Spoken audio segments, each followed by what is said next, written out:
Kejahatan manusia. Ketika dilihat Tuhan bahwa kejahatan manusia besar di bumi dan bahwa segala kecenderungan hatinya selalu membuahkan kejahatan semata-mata, maka menyesallah Tuhan bahwa Ia telah menjadikan manusia di bumi dan hal itu memilukan hatinya. Saudara-saudara yang dikasihi oleh Tuhan, salam damai sejahtera bagi kita sekalian. Kita masih bersaat teduh dari kitab Kejadian dan hari ini sampai pada pasal 5 dan ke-6. Pada waktu itu umur manusia sangat panjang. Contohnya Metusalah. Metusalah ini bapaknya Lamek saat teduh yang kemarin ya, kalau kita perhatikan. Itu mencapai umur 969 tahun baru mati. Lamek sendiri mencapai umur 777 tahun baru ia mati. Anaknya Lamek bernama Nuh. Nuh sendiri baru mempunyai anak-anak, baru punya anak ini ya, di usia 500 tahun. Ia memperanakkan Sem, Ham, dan Yafet. Jadi betapa panjangnya umur manusia. Kayaknya ini permohonan dan doa yang selalu diharapkan setiap orang zaman sekarang ini, yaitu melalui lagu Panjang Umurnya. Panjang umurnya, kan begitu lagunya. Dan zaman itu bukan cuma panjang, tapi sangat panjang. Tetapi pertanyaannya begini, apa sih yang dapat dibanggakan dengan umur yang panjang?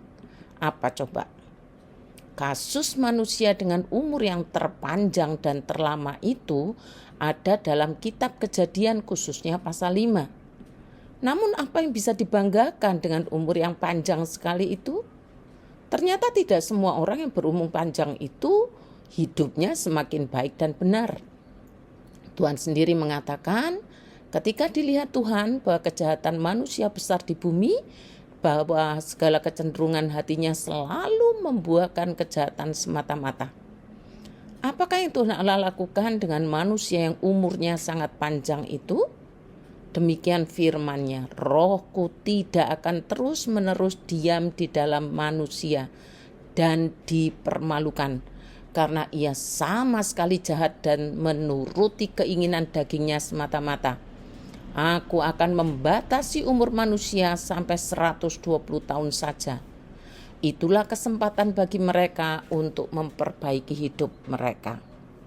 Saudara-saudara yang dikasihi oleh Tuhan, tidak salah kita minta umur panjang.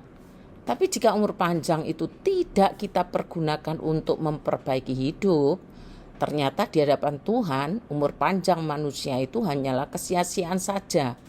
Sebab kecenderungan hati manusia selalu membuahkan kejahatan semata-mata. Dan di antara sekian banyak manusia yang berumur panjang, hanya Nuh yang mendapatkan kasih karunia di hadapan Allah. Hanya Nuh yang mendapat anugerah pada pemandangan Allah, lainnya tidak. Dan semuanya binasa dalam bencana air bah, hanya Nuh dan keluarganya. Marilah kita perhatikan firman ini. Tuhan berkata, aku akan membatasi umur manusia sampai 120 tahun saja. Zaman sekarang sudah jarang ya manusia berumur 120 tahun. Sudah sangat jarang sekali. Dan kita sendiri, kita sampai umur berapa, kita tidak pernah tahu. Karena umur itu adalah rahasia ilahi.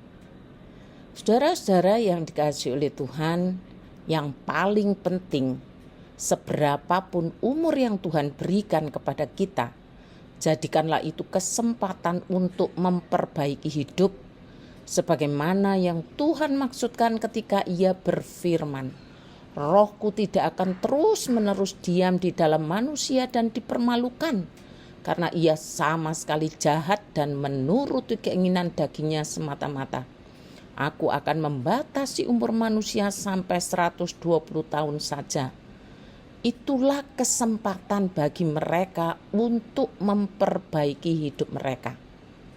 Saudara-saudara, Tuhan mengingatkan kita manusia bahwa kecenderungan hati kita adalah jahat semata-mata.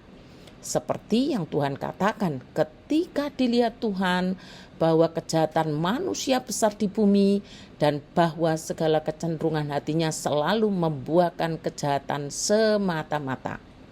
Apa yang dimaksud dengan segala kecenderungan hatinya selalu membuahkan kejahatan semata-mata? Itu sama artinya niat hatinya dan pikirannya selalu cenderung pada kejahatan.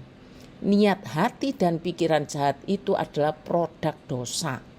Kalaupun punya sisi baik, kebaikan manusia tetap berselubungkan niat hati dan pikiran yang selalu cenderung kepada kejahatan. Niat hati dan pikiran yang selalu cenderung kepada kejahatan tidak akan pernah bisa diselesaikan dengan cara apapun di dunia ini kecuali Allah yang turun tangan. Hingga mendapat kasih karunia Allah. Ini menegaskan bahwa di tengah dunia yang sudah berdosa ini ternyata Allah tetap berkasih karunia, dan itu dinyatakan melalui kehidupan Nuh dan menjadi pengingat bagi kita sebagai orang percaya bahwa Allah ingin nyatakan kasih karunia-Nya di tengah dunia berdosa ini melalui kehidupan kita orang percaya di dalam Tuhan Yesus. Sehingga manusia berdosa yang jahat itu mengetahui betapa seriusnya dosa itu dan jalan keluarnya bukan dari usaha mereka sendiri, melainkan dari kasih karunia Allah dalam Tuhan Yesus. Pertanyaannya, apakah hidup kita sudah menyatakan kasih karunia Allah dalam Tuhan Yesus? Kalau sudah, gimana caranya? Rahasianya ada pada 1 Korintus 6 ayat 12-13 yang mengatakan bahwa hendaklah kita tidak lagi membiarkan dosa berkuasa atas tubuh kita dan jangan kita menuruti keinginan dosa itu.